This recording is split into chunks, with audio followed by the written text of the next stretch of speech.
Strega Nona Meets Her Match by Tommy DePaula.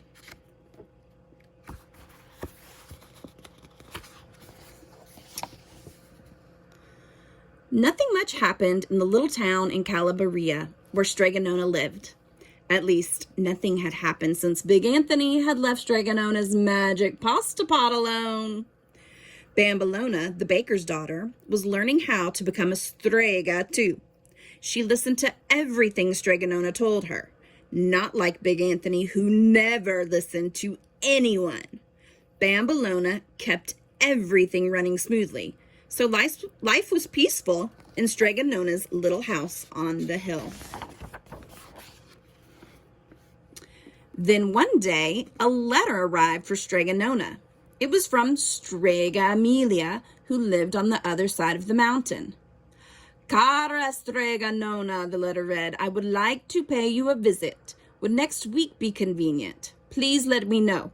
Amore I baci, love and kisses, Strega Emilia. Strega Nona sat right down and wrote a letter telling Strega Emilia to come as soon as possible. Big Anthony and Bambolona helped Strega Nona get the house ready. They swept and polished and shook out the sheets. I have so few visitors to stay, my children, Strega Nona told them. It will be wonderful to have company. And Big Anthony, please try to behave and pay attention while Strega Emilia is here. Ah, si, Strega Nona, Big Anthony answered. I'll be so good you won't recognize me.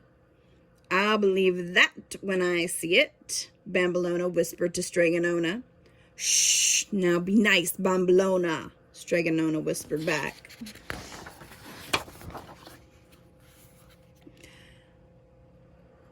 Sayo, cara, Strega Emilia called when she reached the top of the hill.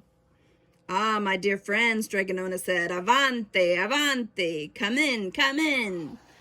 The two Strega sat right down, put their heads together, and talked and laughed and gossiped until Bambolona came and stood in the doorway. Ah, now, dear Emilia, Strega Nona said, Bambolona has made a wonderful supper for us. Mangia, eat. The next morning, Strega Nona was busy helping the townspeople who came to her to cure their headaches, to find husbands, and to get rid of warts. Strega Emilia watched. Goodness, she said to Big Anthony, Strega Nona has un buen numero de cliente, a great many customers. Is it always this way? Oh, si, Big Anthony answered. Sometimes it's even busier than this. Per l'amor de Dio, for goodness sake, Strega Emilia exclaimed. I see she still uses the old-fashioned ways, too. I'll have to think about this. The next day, Strega Emilia went home. Arrivederci, Strega Nona. Goodbye, Bambolona. Goodbye, Big Anthony, Strega Emilia called as she went down the hill. Adios, Strega Emilia. Farewell, the three called back. A week later, when Big Anthony was feeding the goat, he looked out over the hillside and saw several carts coming into town. Bambolona, he called, come and look. Why, it looks like it is, Bambolona said. It's Strega Emilia. What's she up to? Let's ask Strega Nona, Big Anthony said. No, let's go down and find out, Bambolona said, and they crept down the hill to see for themselves. They were back in no time. Strega Nona, Bambolona and Big Anthony called, all out of breath. What is it, my children? Strega Nona asked. You'll never guess. Read this. Bambolona handed Strega Nona a handbill. Opening tomorrow, Strega Emilia's helpful services. Husbands found for young ladies, headaches cured, warts removed, other remedies, latest scientific equipment, free sweets and coffee with every visit. Well, Strega Nona said, I don't think there's anything to worry about. But Strega Nona was wrong. One by one, the townspeople started to go to Strega Emilia. Everyone got dulce, sweets, and cappuccino for paying a visit. And indeed, she had the latest scientific equipment, strange-looking machines that did all kinds of things. The lines of people grew longer and longer. Strega Nona had met her match. Finally, one morning, not a single person came to Strega Nona's house, and it was that way for days and days. Poor Strega Nona. After 3 weeks, Strega Nona called in Bambolona and Big Anthony. My children, I must talk with you. Mia borsa, me purse, is empty. I won't be able to pay you any more. I'm afraid there is no work here. You must go down to the town and see what you can find. And Strega Nona went back into her little house. The next morning, Bambolona was there as usual. My papa can use some help in the bakery, Strega Nona, so I'll be all right. And I'll be able to come by a few days a week to help you too.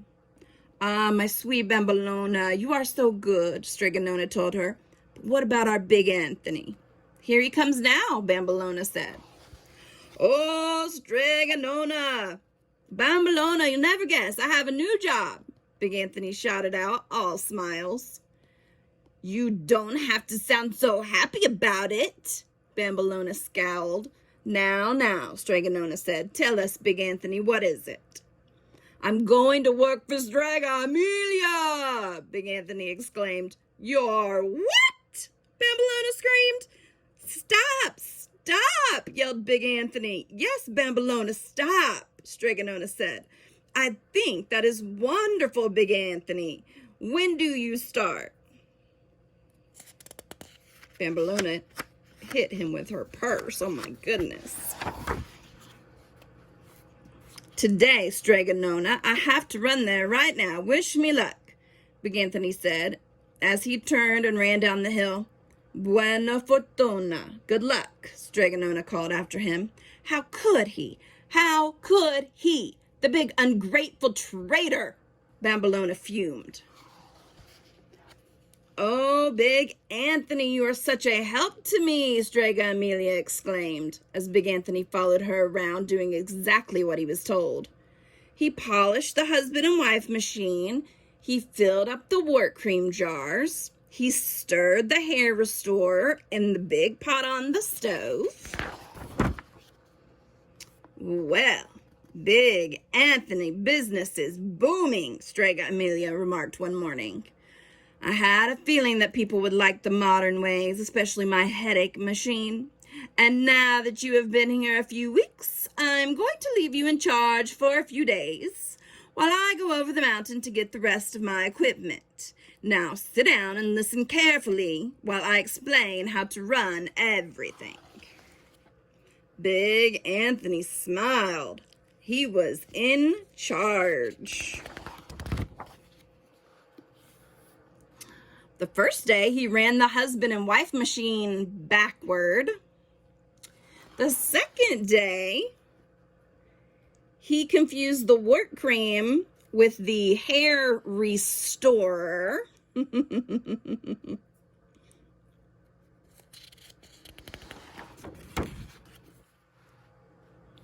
Things weren't going too well. On the third day, the mayor arrived.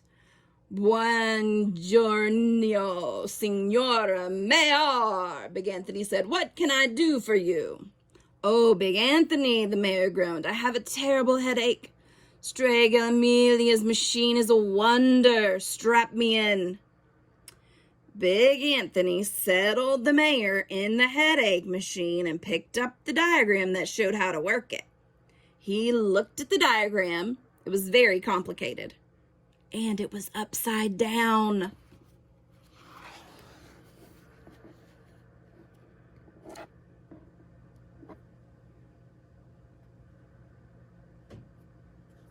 Uh-oh. The next morning, All the townspeople were back at Strega Nona's. The mayor was the first in line. Bambolona, Strega Nona said. Run down and get Big Anthony. We need him. When the carts came over the mountain with Strega Emilia in front, the townspeople were waiting at the town gate. I'm sorry, the mayor told Strega Emilia, but we all agree that we prefer the old ways. Our own Strega Nona is enough for us. We hope you have no hard feelings.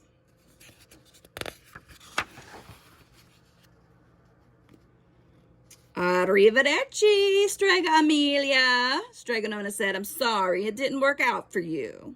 Arrivederci, Strega Nona, Strega Emilia said. I must admit I am surprised. Everything was going so well. And as for your Big Anthony, I know you've had trouble with him, but I must tell you, I couldn't have done it without him. He's such a big help. He certainly was, Strega Nona said with a smile.